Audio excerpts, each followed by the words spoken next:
The 22nd of February, Rabbi Furst, Pierke Avos. Forum.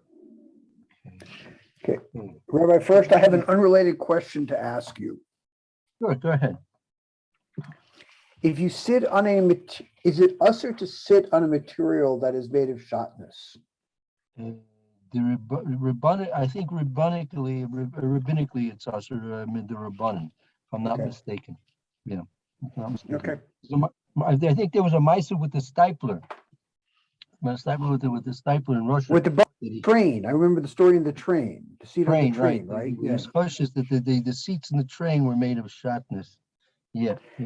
We're looking to buy chairs for our apartment yesterday, and we were looking at the cloth fabric, and it looked like it might have been a mixture of wool and linen. We actually dropped it off at the shatnez checkers in Meir Sharm to check it out. Right. Yeah. Okay. That's what it's worthwhile doing. Yeah.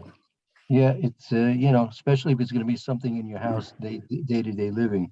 It's worth checking out.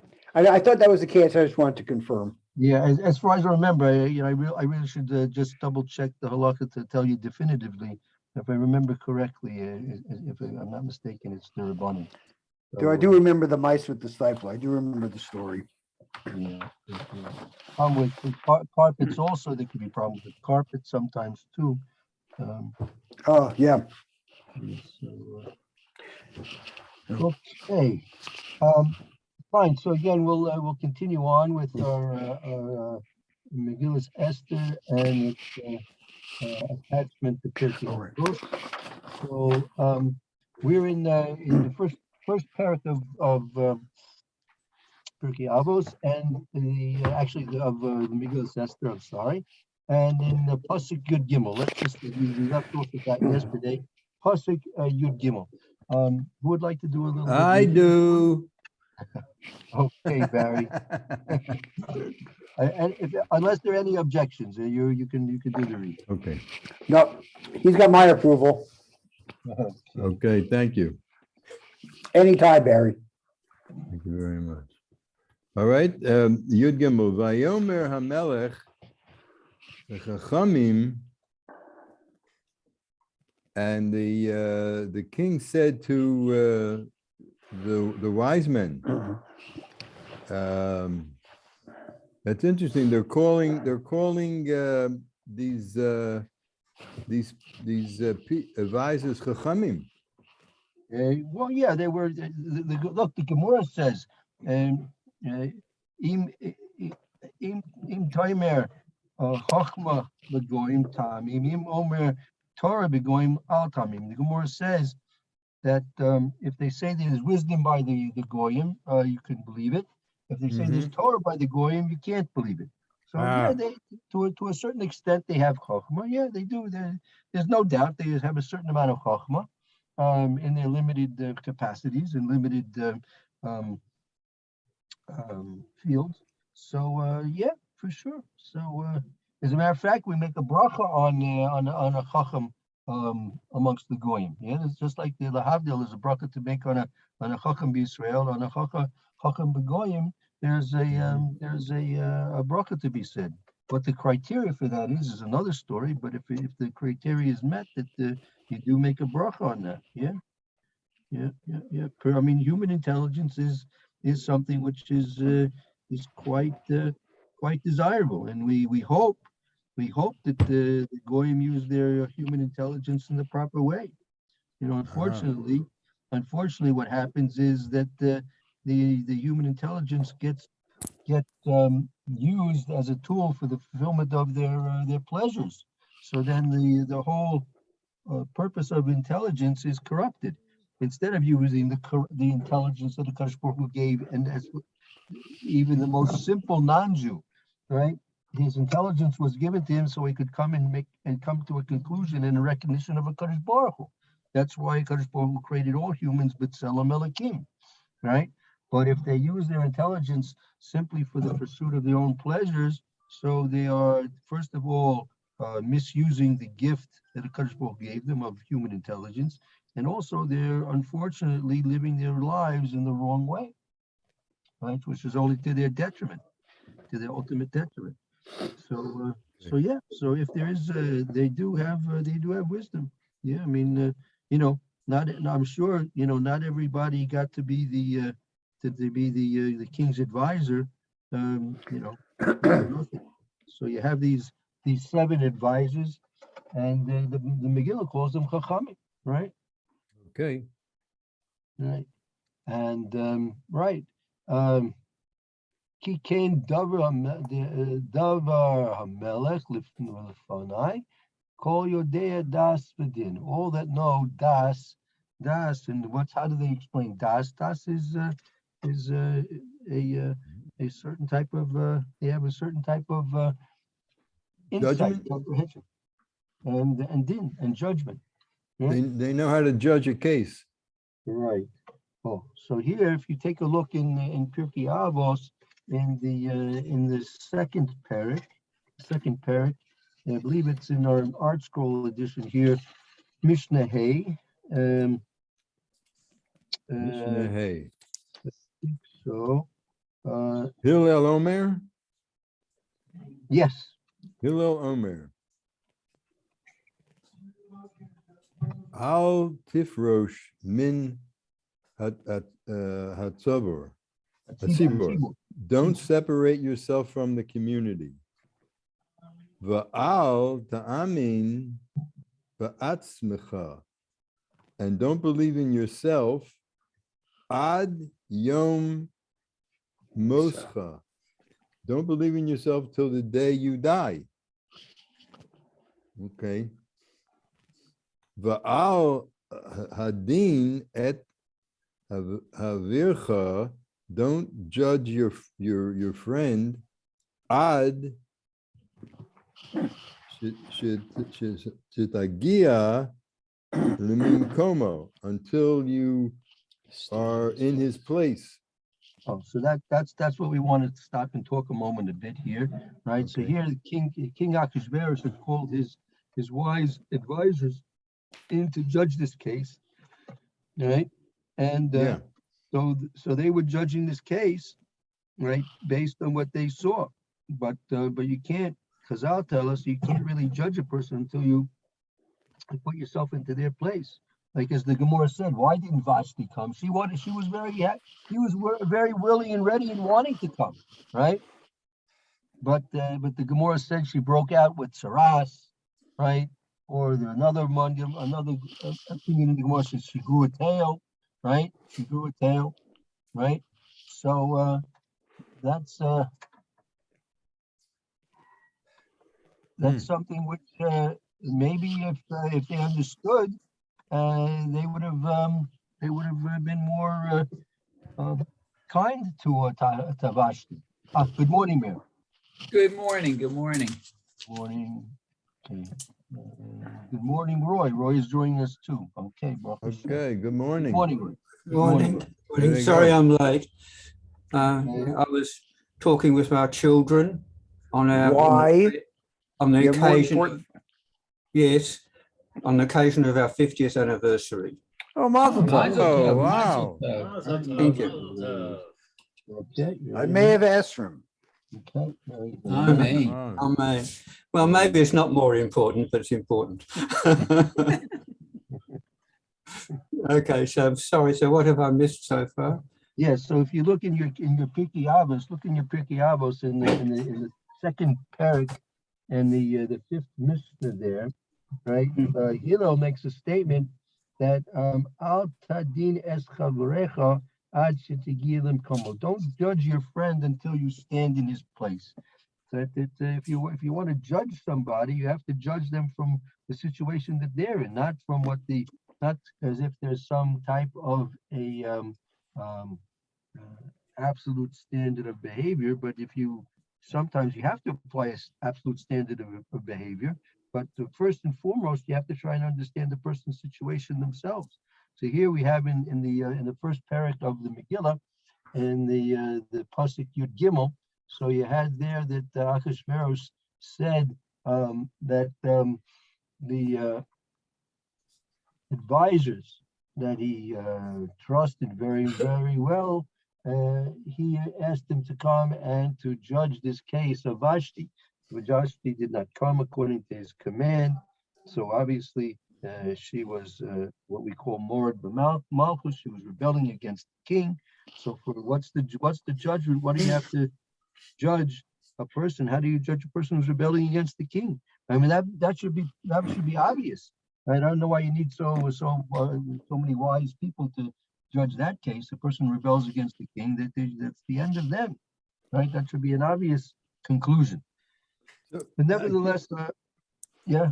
I have a question. Well, it seems that it could so easily have been resolved if Vashti would have said to the Chachamim, I can't come because I broke out in Sarasa and it's embarrassing. Or if the Chachamim would have said to her, well, this is a serious matter. Do you have a good reason? Right. And then they would, they would delve into it. In other words, that's what a Chacham is supposed to do, is to delve into the emes, to really what's going on, not just the surface. So it's like nobody's doing their job. Oh, very good, a very good point. So this is what we have to learn from the Megillah. You're getting a picture of how Hashem was involved here, meaning really this could have been avoided, right? It could have been avoided had a little bit of sanity taken hold, but nevertheless, HaKadosh Baruch Hu was leading the events here, and he let these events take their course without that reasonable sanity that you would expect these wise advisors of Achashverosh to exhibit. So it could have been avoided. They could have said, let's put her in exile on an island for 10 years or something like that, right? They could have done that. They could have thought of that. I could think of that. They could have thought of that, right? They did it to Napoleon, right? They put Napoleon on an island. He escaped once, I think, and they caught him again, and they sent him back to another island. But you could do that to Vashti also.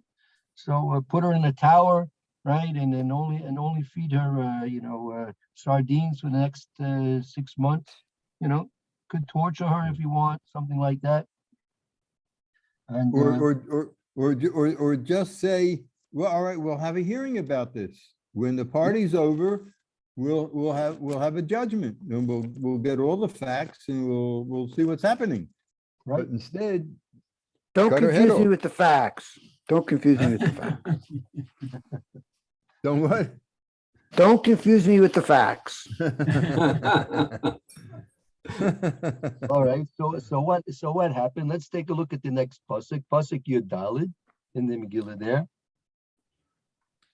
Pasuk Yud Daled. Okay.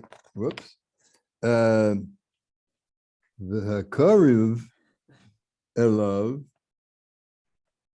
and the closest to him were Karashna, Shetor, Admetse, Tarshish, Merim, Maresna, Memuchan, Shevat. These are 7 Sare Pares. These were 7 princes of Persia, Umodai and Media. Roe Pane Hamelech. Hayoshvim Roshana B'Malchus. So it's like nobody saw the king. It was like very few people were allowed in the inner chamber, so to speak. In general, yeah, the king doesn't usually expose himself to the public. Remember, Esther says she's afraid to go into the king until he puts out his scepter, because people didn't go to see the king very often. Right. That's right. Yeah. Oh, yeah. If you went in without rishus, yeah, for sure. Yeah. So here, these Karavelov, they drew close. They heard that what Achashverosh was interested in, and they drew close. These 7 Parasumadai, they were Roy Penimel, they were of the inner entourage of Achashverosh. So when they saw that the king was interested in judging this case of Vashti, they drew it close. These 7. So what is this? Pierke Avos. We'll take a look in the third, and actually again in the second chapter in the third Mishnah there. If actually the second Mishnah, to tell you the truth. Rabbi, can I ask you a question? Sure. There's a principle that whenever it says the king, and it doesn't say King Achashverosh, that it's talking about Hashem.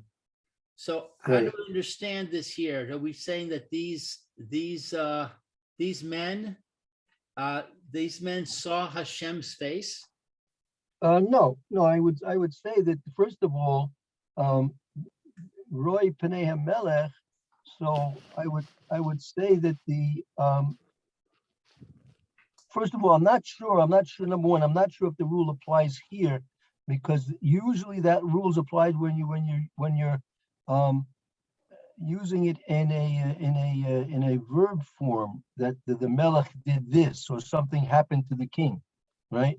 So this is a descriptive type of a form. But let's say it is referring a remez. Let's say in this case also it's a remez to a Kadosh Baruch Hu. So these 7, they were now being chosen specifically by Kadosh Baruch Hu, right? To put in action what Hashem wanted to have occur over here. So Hashem was choosing them specifically that they should be the agents to effect this death sentence upon Vashti. Isn't that, I mean, following what Lou said, if this is referring to Hashem, then this would be these princes that were mentioned. There wouldn't they be the Malach that was appointed over each of those provinces, over each of those countries? Isn't that the way Hashem works it? That he has some kind of Malach is in charge of each country, their destiny, so to speak. Right. So you could say that also, because here, how could we explain it according to what we've mentioned here, Barry? Since you're now talking about the deposition of the queen, right? So now you have to. This is going to affect the kingdom, right? Right. And this is the Prasumadai. That was the central kingdom, right? All the other provinces or the other places that Achashverosh controlled, but this was the central kingdom, Prasumadai. So now you see that the Kadosh Baruch Hu is dealing specifically with the closest officials and authority of the Prasumadai, and because they now have to do something which is a very serious change in sovereignty. Vashti is now going to be deposed and eliminated. So this is going to be something which Kadosh Baruch Hu was actually calling them the ministering angels, so to speak, that are in charge of Prasumada. Yeah, that could fit in very nicely. Okay, that's good.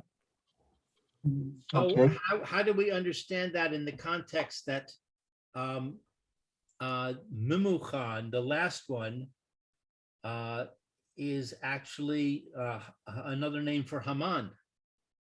Right. Because Kadosh Baruch Hu is also now at this point he's getting Haman involved. This is going to be a very significant point that's going to be brought up later. That Haman was the one who was attributed to the death of Vashti, which put a certain dissidence in the mind and the heart and the feelings of Achashverosh. Even though Haman was a trusted advisor, and even to some extent some kind of a friend and a good pal and buddy of Achashverosh, nevertheless, he was the one that brought about the demise of his wife, this Queen Vashti. So that creates a little bit of a sense of dissidence that he's now has dual feelings towards Haman. So that's also part of the plan of HaKadosh Baruch Hu. So is Haman somehow a ministering angel in this context? No, again, these would only, this is only in context if you want to go into the remes, the whole point of the Melech is he referring to a Kadosh Baruch Hu here. We're talking about real people here. That's the Pashut Pshat of the Pasuk. The way that the translation goes, it seems to be obvious that it's a king of flesh and blood, because he's doing things that a king would do, conferring and thinking about what to do, and that. Right. Yeah, definitely. It's definitely Pashut Pshat of the Pasuk. It's referring to Achashverosh. That's Pashut Pshat. Yeah. That's clear for sure. Yeah. Okay. Take a look at Pierke Avos Beis, Mishnah Beis. Rabban Gamliel. Rabban Gamliel, Banu Rabban Rabbi Yehuda Hanasi Omar said, Yofa Talmud Torah, Talmud Torah is beautiful. Im derech eretz, along with work.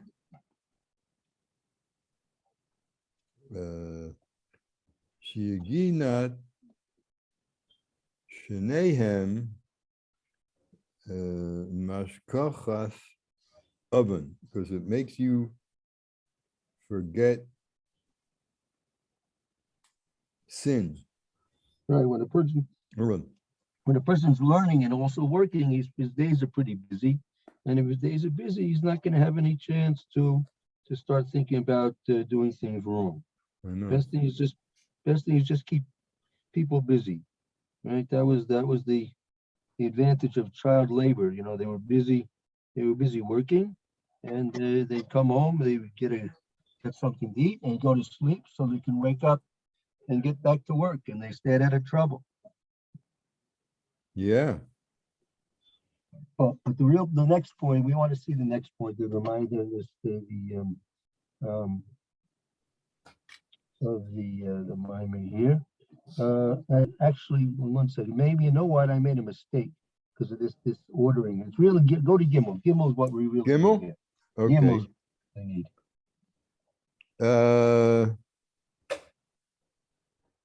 Hevu Zehirin, the Berushas. Rishus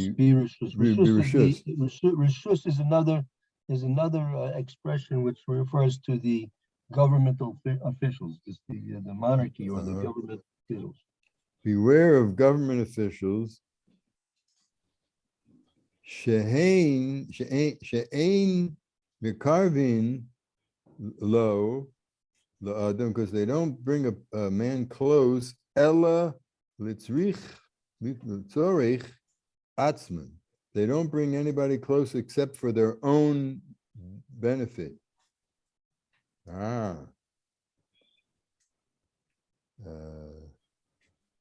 Kehovin bishnas hanesan.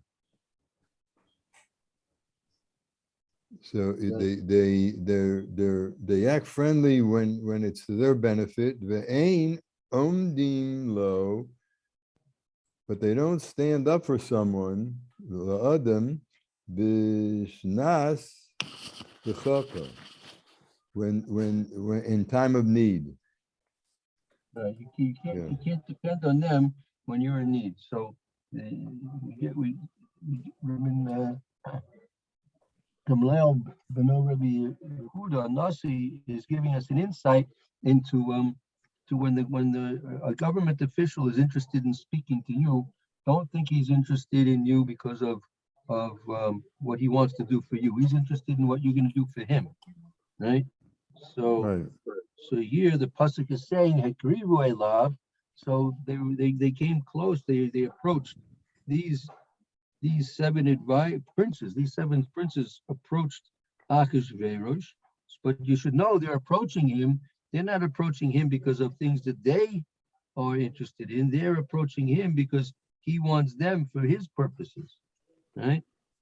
Achashverosh wants them to advise him on what his solutions, his problem with his queen is. The king has a problem with the queen, so he wants to know, right? What are we going to do with this queen that's apparently not towing the line, right?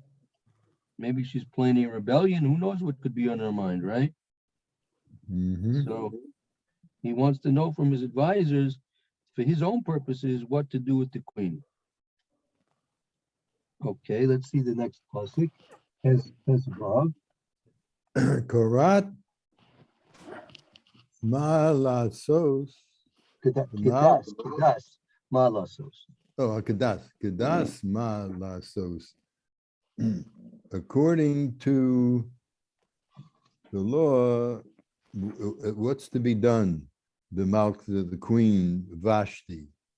Ala Shelo Usasa, because she didn't do et Ma'amar Hamelech Achishveros Biyad Asrisim, that she didn't listen to the order of the king that was brought by the hand of the agents, the regents, whatever they were. Right. So he's asking, what should we do? What should we do? Right. So they're wanting to know that we have to. Yeah, go ahead. So there's two groups. He sent these Sarasim.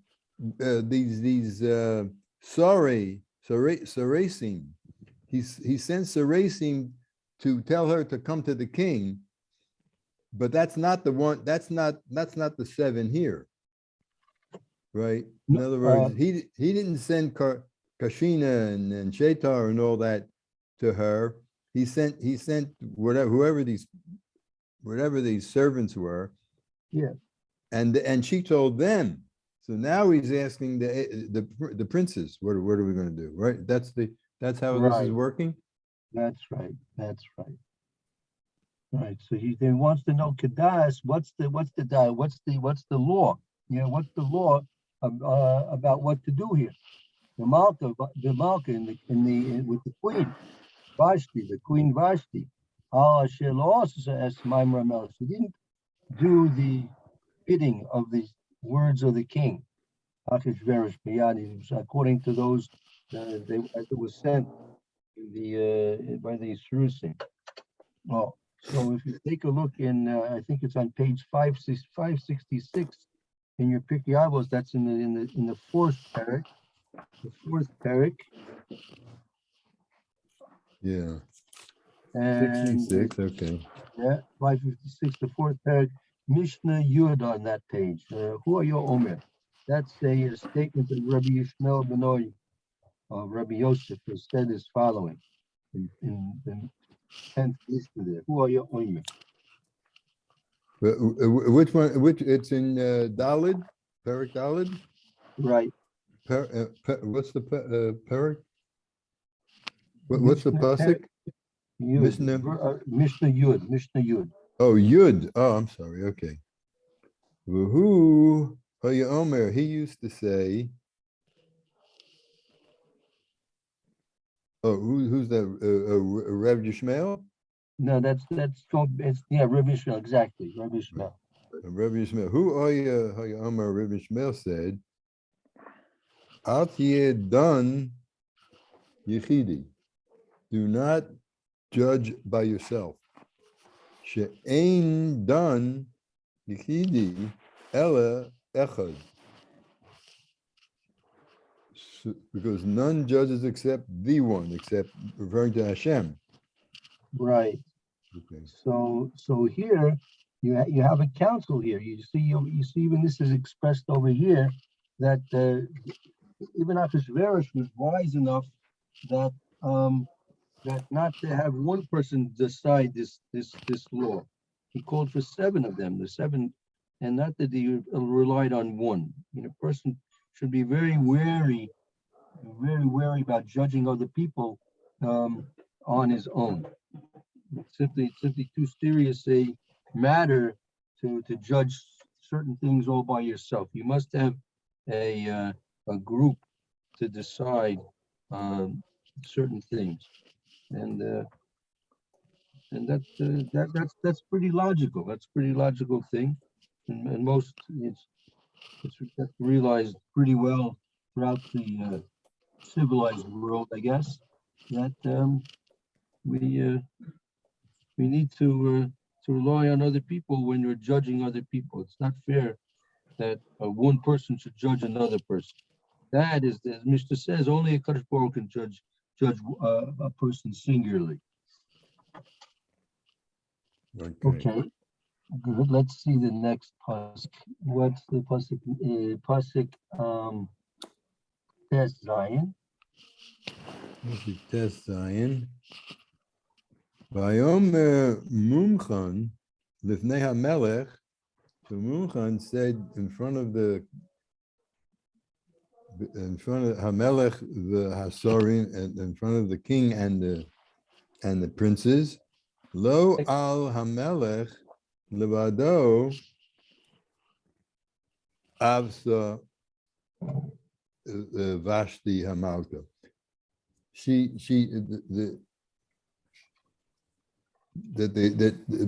Vashti didn't act against the king alone, but ki al kol hasorim va'al kol ha'amim, but against all the princes and all the peoples, asher b'chol medinas hamelech Achashverosh. She acted against all of King Achashverosh's people and the provinces and everything. She's rebelling against the whole government. Wow. Right. This is a federal offense, as they say, right? Yeah. Yeah. Wow. So that's quite a charge, right?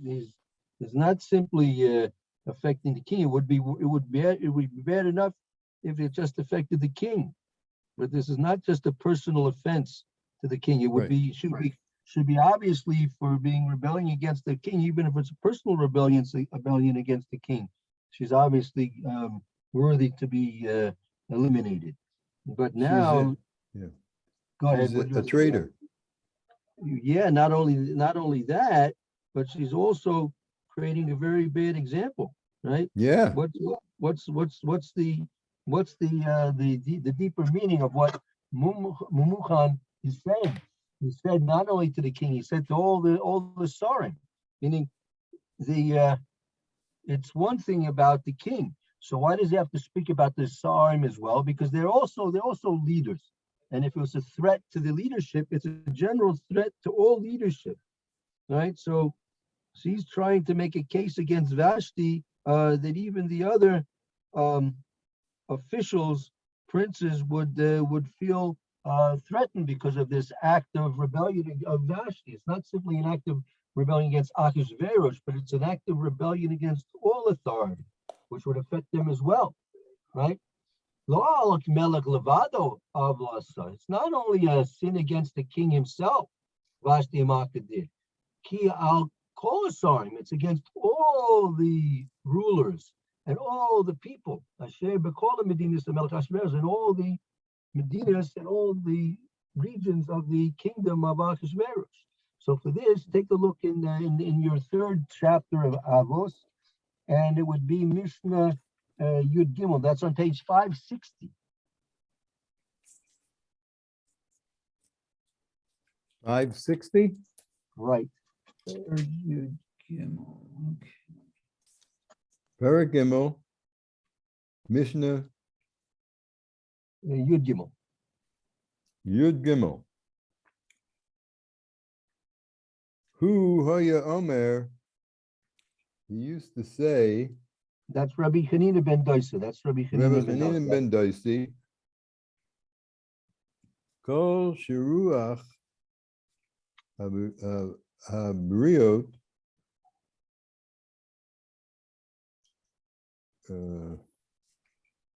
Nocha Hamono. Right. Call a ruach habrios noichem, and all that the people are pleased with a person, right? All that the people are pleased with a person. Hamacham Noach Hayaminu. Then Hashem is pleased with that person. Right. So if people are pleased with a person, then that means Hashem is pleased with that person. V'chol she'ein ruach habrios, but if the spirit of one's fellows Noach Hayaminu, if the spirit of one's fellows is not pleased with him, ein ruach hamakam nocha hayaminu, then Hashem is not pleased with him. Right. So here you have an illustration of this, that Muchan, meaning Haman, he's trying to make a case against Vashti that the whole population should be up in arms against what Vashti did. Everybody should be displeased with the queen, right? And which means, if that's the case, that HaKadosh Baruch Hu would be displeased with the king as well.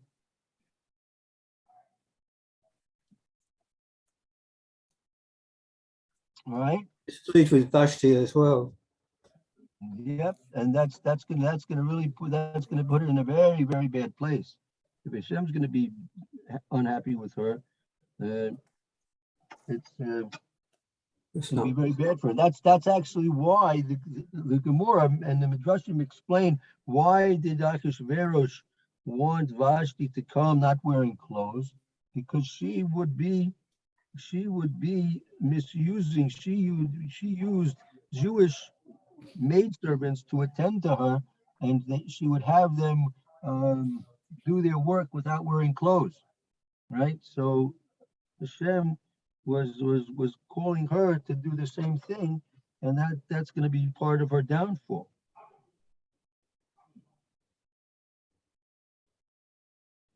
Okay, let's see. I have 1 minute and 20 seconds left to my meeting over here. So that's gonna cut our shir short. Let's just see the next pasuk, and I guess we'll have to stop, and then we'll rejoin again with the next shir after that, because it's gonna probably stop abruptly in exactly 1 minute according to my thing here. Let's look at the next pasuk. Yes. Ki yotze devar hamelech al kol hanashim, because the words of the queen are going to spread to all the women.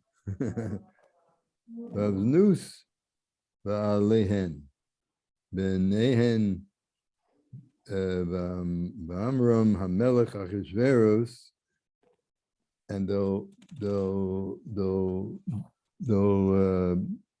despise their husbands. Right. Omar v'havei es Vashti hamalka lefanav v'lo bo. And